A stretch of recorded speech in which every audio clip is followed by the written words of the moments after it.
আমি যেখানে বসে আছি এটা হচ্ছে সমাজের নিম্নবিত্ত মানুষদের থাকার ঘর। ছোট্ট একটি ঘর, হাত দিলেই ছাদ, দাঁড়ানোর মতো কোনো জায়গা নাই। ভিতরটা যদি দেখাই, আপনারা দেখেন এই চাচি থাকে, কারেন্ট নাই না? কারেন্ট থাকে না? কারেন্ট নাই, এইখানেই সবকিছু। রাত্রে থাকেন কেমনে? বাতাসের তো ব্যবস্থা নাই। বাতাস আছে নাই তো। আপনারা দেখেন মানুষের জীবন।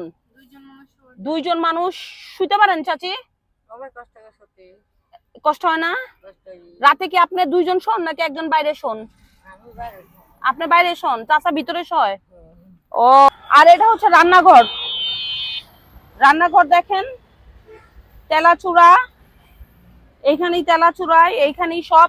এই যে চাচির রান্না আজকে ডাল না, সুন্দর হয়েছে চাচি আপনার রান্না। ডাল আর সাজনা মনে হয়।